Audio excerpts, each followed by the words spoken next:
What's going on out there, Spotlight Faithful? It's your main man, Tommy, on the spot, and welcome to today's edition of the Wrestling Drive. I hope everyone is having a fantastic Tuesday morning. I'm doing all right today, can't lie. The sun is shining, and we're going to talk about what I felt was a fantastic episode of Monday Night Raw from last night, the first Raw of the new era, if you will. And I usually gauge how good a show is kind of on three different things. A, how invested in the show my girlfriend is. If she's up on the seat, cheering her, all of her favorites on, that was a pretty good show. She's texting her friends and maybe on the computer, maybe has Netflix down like this when we're watching. Oh, babe, it looks good, yeah. Then I know maybe it's not really the best of shows. And then from there, I always gauge the show on how many of my friends are watching. How many of my friends are shooting me a text right afterwards? How much is my phone blowing up with either my wrestling friends or maybe even my casual wrestling friends who are watching at home and they're so excited about what they just saw. And then from there, I always gauge how excited I am to get on here and pop on with you guys on the Wrestling Drive because the show was so good, and that's exactly what happened last night. I could not wait to get on here this morning with you guys and kind of talk to you guys about last night's Raw because I thought last night's Raw was really well done. For a 3-hour show, the day after a 3-hour and 20-minute show, you would think it would drag and kind of maybe get a little bit long in the tooth. But for me, I was really excited about it. I honestly, if they had a post show, I would have thrown the post show on. The show flew right by, it left me wanting more, left me excited for SmackDown tonight, and that's the goal, right? That is what WWE wants. They want people to tune in, and they want people to be excited about the product. And I thought last night they did a great job, first and foremost, in creating a top star in Finn Balor. Pushed this guy to the moon. Not only did he debut last night, but he had 2 big wins. First in a fatal 4-way, and then he defeats Roman Reigns in the main event of Raw. Now he's on his way to Summerslam to challenge for the first ever WWE World Universal title. So Raw will in fact have its own championship. That's probably the biggest news coming out of Raw last night. And it will be Seth Rollins versus Finn Balor, which will be an awesome match. I'm excited for it myself. I can't wait. I'm pumped for it. And great job with Finn Balor. Good on WWE to kind of pull the trigger on a new guy like that. Doesn't happen all the time. And at the end of the day, they're trying to create something different. Raw had a really different feel to it yesterday. They had a new logo. They had a new entranceway. They really they moved the announcers back way up in the boondocks, which I'm not too big on. I like having the announcers old school, like having the announcers down there right in the center of the action. But it's something different and good for WWE for trying something different, taking a risk on a guy like Finn Balor who has sold out arenas all over the place and for NXT and kind of led that brand into the stratosphere. So it's good to see WWE getting behind him, allowing him to, and yes, we're stopping here. I'm at the end of my commute, but I'll still I'm not done. Still talking with you guys. So I think it's great on WWE to kind of push this guy to the stratosphere, to take that chance and see what they have in Finn Balor and try something different, man. That's what it's all about at the end of the day. So good for WWE to do that. I'm excited to see where they go with Balor from here. A couple people asked me right afterwards if they were surprised there was no demon character.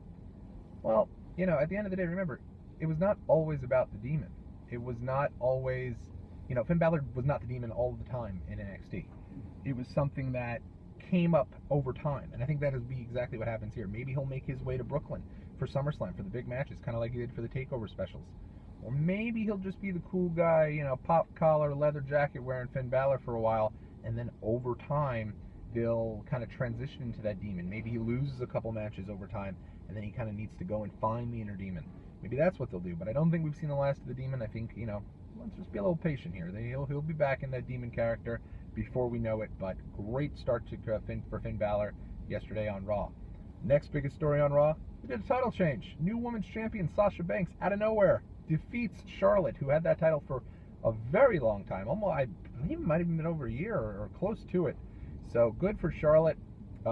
Good reign for Charlotte, but really strange title change yesterday. I thought they'd hold off for SummerSlam, do it on that big stage in Brooklyn, but I guess they wanted something for the first episode of Raw, and bearing something unforeseen, and maybe we don't know about an injury or something, and it's definitely not fair to speculate. I'm not going to do that, but I assume there'll be a rematch at SummerSlam. I'm sure it'll be great. These guys have had great matches ever since they were down in NXT, and it was great to see them kind of bring that up to the main roster yesterday and to Monday Night Raw. They're going to be a major contributing piece to Monday Night Raw and kind of bring women's wrestling up for that brand. The other thing that kind of I noticed on Raw yesterday was the return of the squash match, the return of the Enhancement talent, the Barry Horowitz of the 21st century yesterday. if you will. And it was great to see kind of those types of matches. You had a match there for Braun Strowman and Nia Jax. These are both two people that are a little green and maybe need a little bit more experience, but they're monsters and they should be treated as such. You remember when Ryback first came up, the guy didn't lose for like a long time, almost a year, and he just blew people away and destroyed people. That's the last time they really utilized enhancement talent, and it worked really well. When Ryback went for his title match against CM Punk, it was kind of like, wow, Punk's had his title for so long, but this guy Ryback's just blowing dudes away. Maybe he has a shot to win the title. I think he did a big buy rate. So that's how you build people up. That's how you establish people, and I think they did a really good job with both Nia Jax and with Braun Strowman yesterday. It'll be interesting to see kind of where they go with those guys moving forward.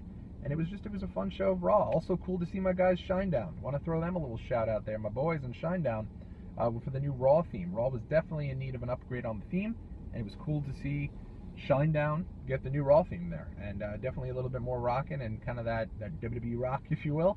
And it was nice to see. So overall, a great episode of Raw, and I'm ready. I'm ready for night number 3 of 3 for SmackDown tonight. We'll pop on about that tomorrow. I'll let you know what I thought about that, but it should be a really good show. And seems like WWE's trying some new things here. Seems like the new era is fully taking shape and now upon us. So we'll see where it goes from here. But an exciting night. Finn Balor, a big win, now going to SummerSlam in the main event. So good things are happening and maybe on the horizon. So in any event, this has been Tommy on the Spot. Thank you for joining us today on the Wrestling Drive. And of course, leave your feedback below. What do you think of Finn Balor yesterday? What do you think of the women's title change? Were you excited about that? Are you happy to see Sasha Banks as the women's champion? Or would you have held off till SummerSlam? Let me know in the comment section below, or hit me up on Twitter at Tommy on the Spot, or at daily_spotlight. And remember to always tune in to thedailyspotlight.com and to the official, which is where you're at right now, Daily Spotlight YouTube page. Until next time, this has been Tommy on the Spot. You be well.